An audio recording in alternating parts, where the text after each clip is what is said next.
Thank you for the opportunity to speak with you today. This past year has been unprecedented in so many ways, not least of which is how difficult it's been for people with IDD, their families, and the entire service system. So today, I want to start by saying thank you for all you do to support Coloradans with intellectual and developmental disabilities. Thank you for your advocacy and for and with people with IDD. Thank you for the supports you provide to help people live full, independent lives. Thank you for your passion. It's only through your passion that I have had the privilege to learn about the challenges and opportunities we must face to create equality of opportunity for all Coloradans. And most of all, thank you for your work over the past year to keep people with IDD healthy, safe, and supported despite incredibly difficult times. Your work means a lot to me because I have a personal connection to the IDD community. You see, my aunt was living with IDD for many years. She actually stayed in a home where she was taken care of by workers just like you in this room. The amount of care and love that you all showed her every single day blew me away. I can't thank you enough for the work that you all do for this incredible community. IDD Awareness Day brings together self-advocates, family members, researchers, educators, providers, and advocacy groups in an effort to highlight the inherent value and worth of people with IDD, their needs and desires, and the work that policymakers like myself can do to support them. Last year, when we were all able to come together for this event, hundreds of us were wearing blue to support the End the Wait campaign, a legislative proposal that I was privileged to help lead. That bill, which had broad bipartisan support, would have eliminated the waiting list once and for all, while also enhancing the capacity of the service system to meet people's needs. Sadly, that proposal didn't move forward due to the pandemic, and there are currently over 3,000 people on the waiting list who still need our help. We have not forgotten about those individuals and their families. One day soon, as our state emerges from the throes of the pandemic, I have no doubt that we will come together once again to end the wait for these critical services for good.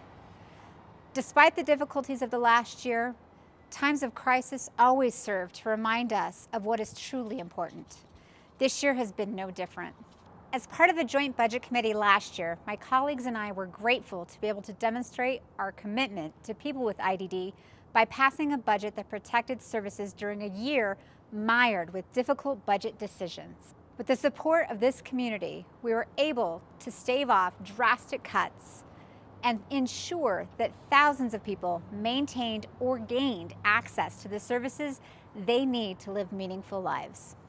This year, I'm proud to say that my colleagues on the Joint Budget Committee have continued this commitment by reallocating unused service dollars resulting from pandemic restrictions to protect the integrity of our service system for when we can all get back to normal. I'm also incredibly proud of the work that our state agencies, the provider community, and families have done to keep people with IDD safe during this pandemic. Your tireless work has resulted in many fewer cases and deaths among people with IDD than we have seen in any other state. In my new role as House Majority Leader, I'm grateful to be able to take my passion for disability supports and services to the next level and continue being a voice for this population. And things continue to look brighter. Thousands of Coloradans are getting vaccinated every day, including people with IDD and those who support them. I've enjoyed seeing your photos from the Roll Up Your Sleeves vaccination campaign, and I urge you to keep the excellent work up in giving people the information they need and a safe place to get vaccinated. For me, the pandemic has demonstrated what we are capable of when we all come together. When we focus on what's important, we can accomplish things never imagined. On that note, I want to call upon you all. Those of you who are people with IDD or their families and friends, advocates or providers, I urge all of you to get involved. Meet with your local legislators and tell your stories. As legislators, we depend on you to provide us with the information we need to represent you. And to my fellow legislators, I implore you to meet with people with IDD and those who support them in your districts. Learn about the direct support professionals who dedicate their lives to providing incredible supports and what you can do to support this community as a whole. Moving forward, I commit to all of you that IDD issues will continue to be one of my top priorities, and I will urge my colleagues in the General Assembly to join me in this critical effort. Next year, I hope to see you all in person for this important event, and hopefully celebrating our recovery from the impacts of the pandemic. Thank you so much, and stay safe and get vaccinated when you can.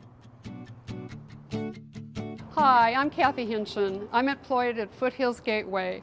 For the past 17 years, I have supported wonderful individuals as their direct services provider in the Supported Living Services program.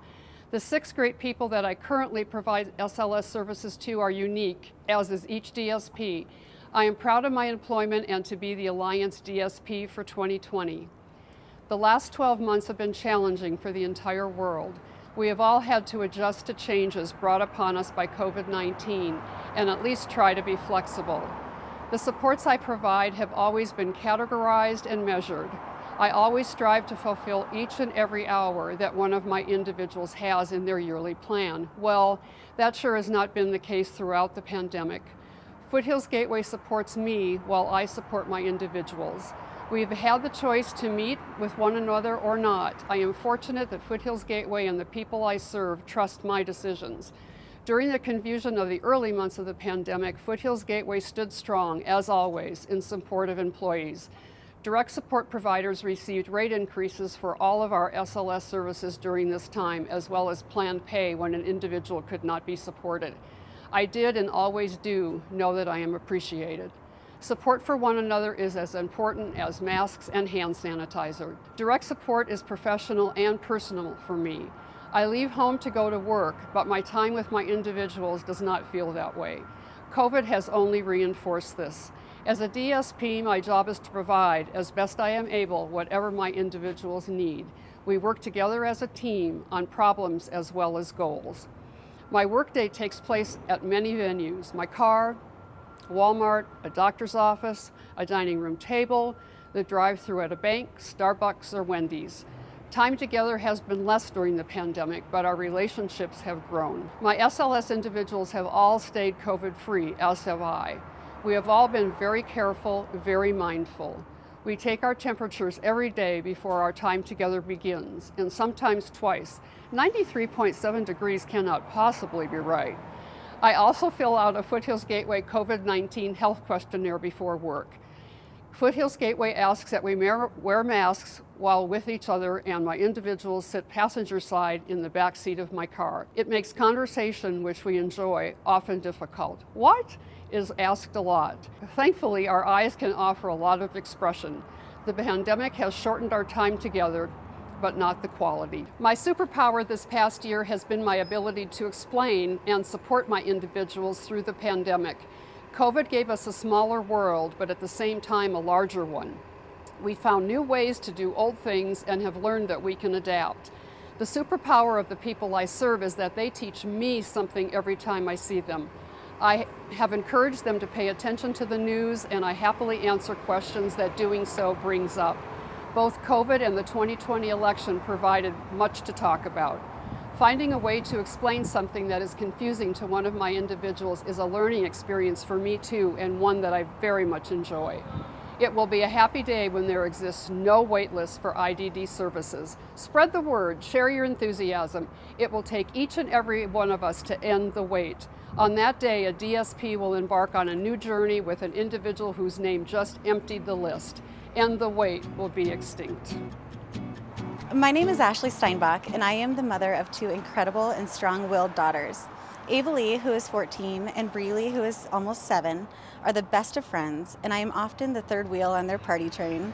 As a single mom, I take immense pride in the responsibility of raising 2 very unique young ladies with very different needs. I currently serve on the board of directors for the ARC Pikes Peak region, and I am a Special Olympics coach and the Cool Cats program director. Most recently, I was named 2021 Colorado Mother of the Year. In my experience of raising a child with a disability in Colorado, I have seen incredible growth and effective changes. 14 years ago, not long after my daughter received her first of many diagnoses, a Medicaid representative suggested that my daughter be placed in a full-time nursing facility. The woman insisted that the burden of raising a child with so many complex needs would be too great of a burden for me to handle. Times have definitely changed since then, and we have come a long ways. Thanks to the Parent CNA program, my daughter is living at home and thrives under my care. In addition to living a full life at home, she has access to the CES waiver, which provides support and resources otherwise not covered by Medicaid. My daughter waited over 5 years for those services.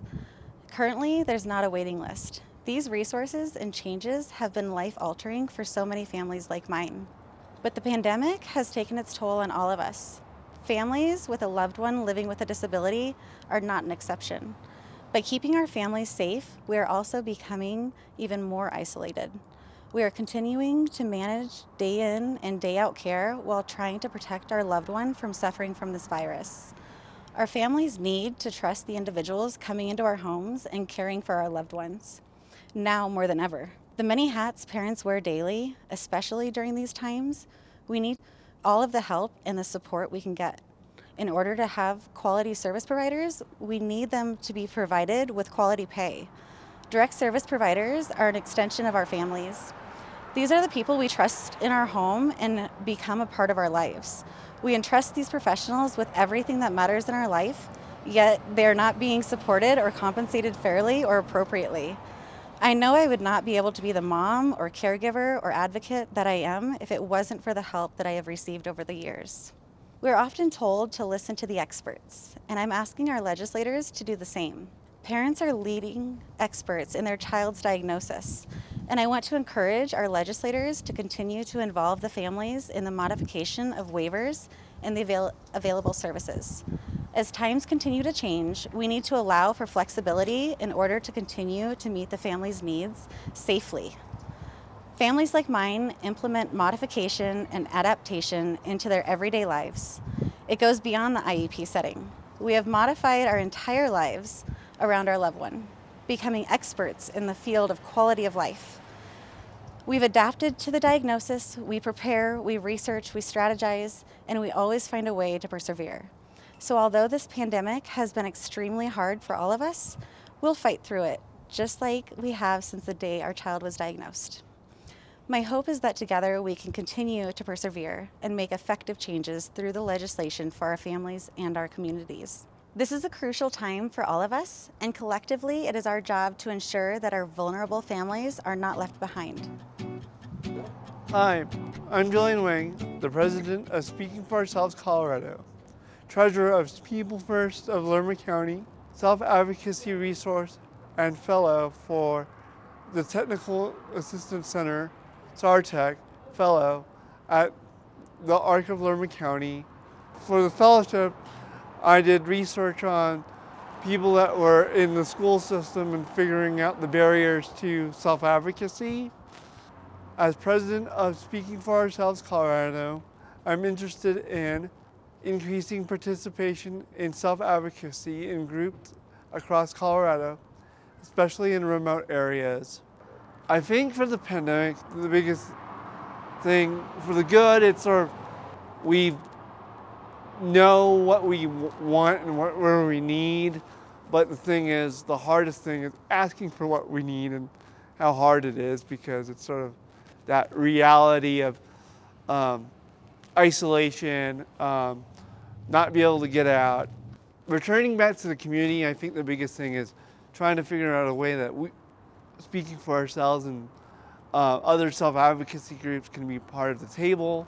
Technology has sort of allowed me to be part of communities through Zoom groups and using technology to communicate with people, making presentations. We did a path plan for speaking for ourselves.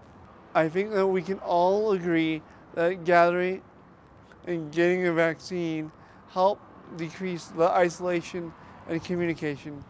At the same time, it's also helped that we can learn to be able to keep some of the changes that technology has shown us during the pandemic. I do a connection call on Thursdays for people with disabilities from 10 to 11 on Zoom, and it's through the ARC of Lerma County's website. Sign up there and then people can join us for talking with friends about different things. It can just be as simple as playing bingo some days, and then other days we're just learning about government and other fun stuff, or holidays, or interesting stuff. I appreciate the fact that we can now get a vaccine in the priority phase. Let's not lose the new communities that we have created as General Assembly, also for sharing my passions, gathering back as a typical top of mind for everyone. Thank you for letting me share my passions. I look forward to the day where people with IDD can get paid equally for equal work. The economic and work supports during the pandemic are important. They are empowering, and I'm looking forward to working with all of you in the years to come.